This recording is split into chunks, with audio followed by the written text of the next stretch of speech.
जनता party का स्थापना दिवस है और भारतीय जनता पार्टी के स्थापना दिवस के अवसर पर मैं सभी पार्टी के साथियों को, पार्टी के कार्यकर्ताओं को बहुत बहुत बधाई देता हूं।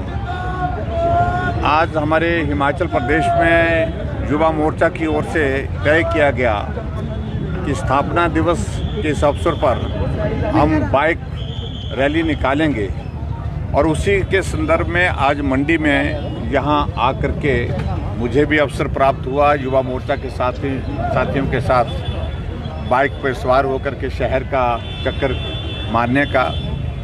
और मैं यही कहूँगा, हम सब लोग सौभाग्यशाली हैं कि भारतीय जनता पार्टी के कार्यकर्ता हैं जो देश की नहीं दुनिया की सबसे बड़ी पार्टी है। और भारतीय जनता पार्टी आज पूरे देश भर में 18 राज्यों में एनडीए के साथियों के साथ सत्ता में है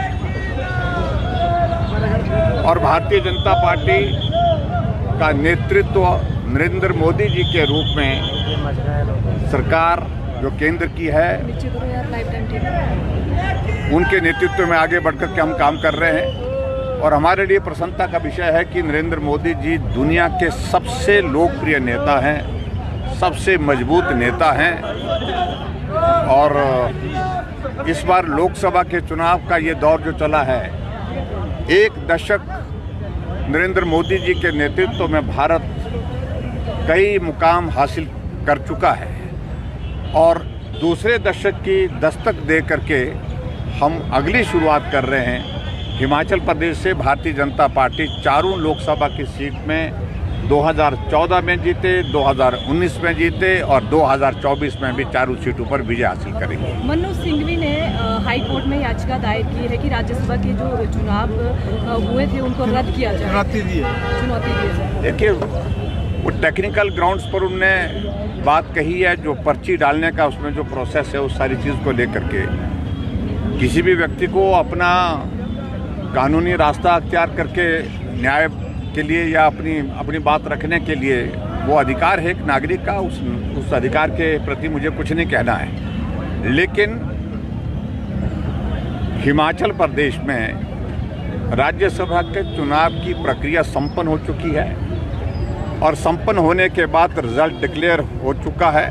रिजल्ट डिक्लेयर होने के बाद दोनों जो कैंडिडेट थे दोनों के हस्ताक्षर उस पर हो चुके हैं और हस्ताक्षर होने के बाद इलेक्शन कमीशन की ओर से जो भारतीय जनता पार्टी के प्रत्याशी थे हर्ष महाजन जी, उनको विजयी घोषित करने के साथ साथ में उनको सर्टिफिकेट दे दिया गया है और राज्यसभा में उनकी शपथ भी हो गई है।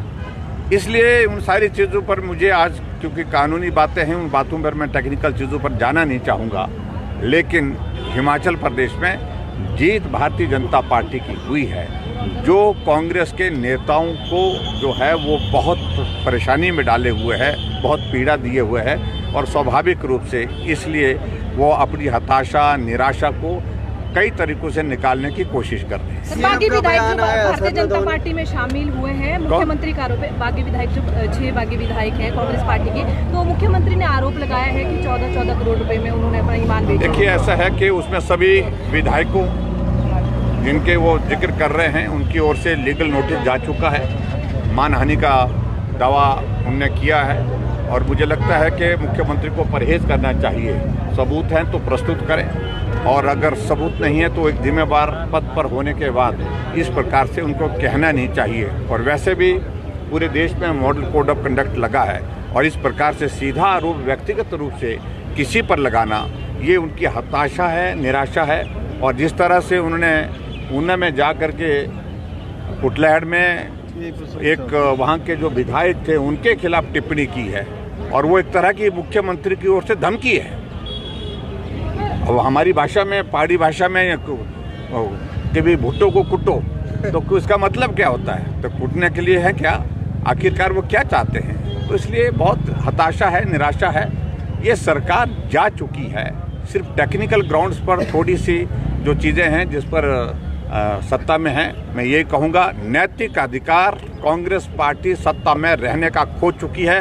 राज्यसभा वो हार चुके हैं और राज्यसभा हारने के साथ साथ में हिमाचल प्रदेश में जो बजट था, बजट में भाजपा के 15 विधायकों को सस्पेंड करने के बाद बजट पारित हो पाया है, इसलिए नैतिक अधिकार उनको है ही नहीं। सीएम सुखोली ने कहा है कि जयराम जी को सत्ता की भूख है और नए नए हथकंडे अपना रहे हैं। देखिए, मुझे नहीं है, मैं तो विपक्ष के नेता के रूप में अपनी भूमिका निभा रहा हूँ और मैं अपने धर्म का पालन कर रहा हूँ। मेरा धर्म है, सरकार का कोई भी काम जनहित में नहीं होगा तो उसके विरोध में हम बोलेंगे। सरकार का काम करने का तरीका ठीक नहीं होगा, लोकतांत्रिक तरीके से नहीं होगा तो हम उसका विरोध करेंगे। ऐसे में उनको जो लगता है वो कहना है, जो करना है वो करें, मैं उसमें कोई कहना नहीं चाह रहा हूँ। और मैं यही कह रहा हूँ कि 5 वर्ष के लिए उनको सत्ता दी गई है, संभालना उनका जिम्मा है, ये हमारा जिम्मा नहीं है। अगर नहीं संभाल सकते हैं तो ऐसी परिस्थिति में मैं यही कहूँगा कि ये अपनी उनकी नालायकी होगी, उनकी कमजोरी होगी, उनकी कमी होगी। Thank you.